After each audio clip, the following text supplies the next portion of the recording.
মাঝখানে এটা বসবে।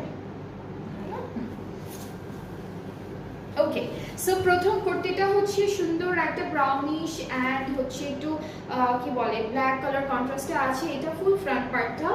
এরপরে হচ্ছে এই পার্টটা হলো আমাদের পুরোটা ব্যাক পার্ট, ঠিক আছে, এটা ফুল ব্যাক পার্টটা থাকবে। আর এইখান থেকে হচ্ছে এটা হলো স্লিভসের পোর্শনটা। আর আমরা হলো এই ড্রেসটার সাথে একটা বিউটিফুল প্যানেল পাচ্ছি যেটা হচ্ছে নেকে বসে যাবে। সো এইটা হচ্ছে আমাদের নেকের প্যানেলটা, খুবই খুবই বিউটিফুল একটা ওয়ান পিস কুর্তি দেখাচ্ছি যাদের সলিটায়ার কুর্তি ক্যাটালগটা থেকে। অ্যান্ড এগুলো এটা হচ্ছে প্রথম কুর্তিটা, খুব সুন্দর নেকের জন্য একটা এমব্রয়ডারি করা প্যানেল পাবেন। আর এই বিউটিফুল কুর্তিটার প্রাইসটা হলো 1350। এটার প্রাইসটা হচ্ছে 1350। 1350 হচ্ছে প্রাইসটা, অনেক অনেক বেশি রিজনেবল অ্যান্ড খুব সুন্দর একটা প্রিন্ট অ্যান্ড